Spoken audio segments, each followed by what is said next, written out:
Nice to see you again. Great to see you. Well, congratulations on the relaunch and the rebirth of Firing Line. I was a big fan of Firing Line, even when I was a kid. Yeah. Because I loved the way William F. Buckley, who created Firing Line and was the host for 33 years, longest host ever of any show on television. So few people point that out. He was so passionate about his argument and about conservatism and the way he thought the world should be. He was actually the father of the modern conservative movement. My first question to you is, young lady, now that you were taking over Firing Line, when he created the National Review, his mission statement was, "It stands athwart history yelling stop at a time when no one is inclined to do so or to have much patience with those who so urge it." Margaret Hoover, what do you stand athwart and what are you yelling? To the wonder and enjoyment of many, I will not be William F. Buckley. I am not trying to be William F. Buckley. I am not William F. Buckley. And that legacy is such a heralded legacy. He is important to so many people, and I approach this with a real respect for his legacy and what he brought to the table. But I am not him, and I'm not going to try to be him. It was a conservative show with a conservative arguing with all sorts of people, both political, cultural. Do you consider yourself a conservative? I consider myself a conservative to a certain extent. You know, I moonlight as an LGBT advocate. I run an LGBT advocacy organization that works with Republicans. I mean, what I do, we work with Republicans and we make the case that freedom means freedom for everyone, and where that really lends itself at this moment in time is to securing full civil rights protections to LGBT Americans, because there's still 28 states where you can be fired for being gay. You know, all these things that many Republicans don't know, and those states are mostly red states. So you need Republicans to engage Republicans on that front. There are many people who are socially conservative who would not say I'm conservative because of those views. But so free markets, free people. Where does your conservatism? What's the root of it? Well, the history of the modern American conservative movement that Buckley put together in the 60s really had three tenets, right? There were anti-communism, there was sort of free market libertarianism, and then there was this traditionalist component that was really informed by his religion, his Catholicism. I think on two tenets, I'm on pretty strong ground. Not that I'm an anti-communist anymore. I mean, I still am, but we've won that.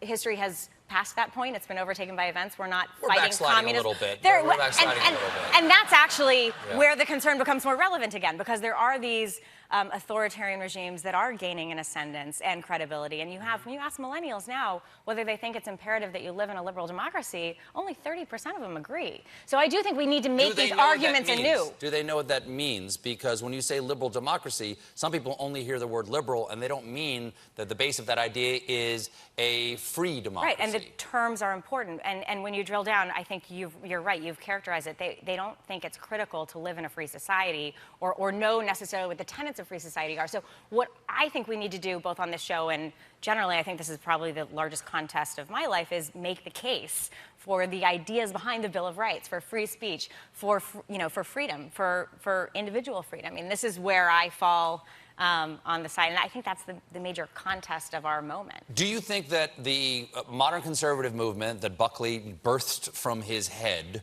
like Athena... By the way, there were many other figures in the conservative movement. But he was the one who made it cool. Well, he was the one who put it on television. Way. Well, he was the one who made it... He was the only one on TV. He was a star. He was someone who could go out there and use his words like a Tommy gun and shoot down the opposition, and people loved watching it. Even if they didn't agree with him, he was enjoyable to watch.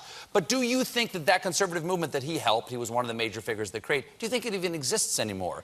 Because it is embodied mostly, traditionally, in the Republican Party, but even Boehner has said there is no Republican Party, there is only a Trump party, and I don't think you could seriously say that Trump is a conservative. Boehner's right. I mean, we're mixing what it is to be a Republican, what it is to be a conservative. I think they've both been overtaken by Trump in this moment. The party has been Trumpified. The conservative movement is more a conservative populism, that it has very little to do with the tenets and the pillars that Buckley put together or that Reagan really put together and politicized. Reagan always used to talk about the three legs of the stool, right? There were social conservatives, there were fiscal conservatives, and there were national security conservatives. But no, all of that has really changed and been overtaken by events. Now, there still is an entrenched conservative architecture that exists in Washington, D.C. and beyond, in the think tank world, in the activist world, in the political world, and they would say that conservatism is doing fine. But there's a real rift in the party. I mean, you see commentators like Charles Krauthammer may he rest in peace. God bless him, yeah. And George Will, and many George longtime Will, who Republicans. just said, don't vote for Republicans in 2018, Right. vote for Democrats. So that seems like there might be a little bit of a problem. You think? with conservative You think? movement. Right, precisely. So there's a real rift between, I think, conservative intellectuals, many conservative intellectuals, and then sort of the conservative apparatus that is still exists in D.C., is still well-funded, and is still sort of moving ahead and saying, everything's fine here, nothing to see here, folks. And they say that Trump has been relatively conservative because he's appointed a Supreme Court justice that they're very happy with, and he's gotten rid of regulations, and he's done this tax cut. And he said, so the conservatives, there are many people who say it's fine.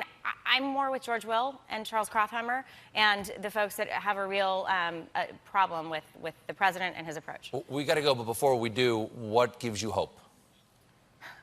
Look, what we're doing at Firing Line is restoring a rigorous contest of ideas to television. It's the only place where you can get 30 minutes, one subject, one guest, and do a deep dive. So you can really dig down. And yes, and with people who I agree with and who I don't agree with at all. And that's the tradition that he instituted, and that's what we're going to bring back, because only by engaging people that we don't see eye to eye with, that we actually disagree with, but in a respectful and rigorous way, can we return civic discourse and can we take our country back? Right. Thank you, Margaret. Firing Line airs Fridays on PBS. The host, Margaret Hoover, everybody. We'll be right back with comedian Sean Donnelly.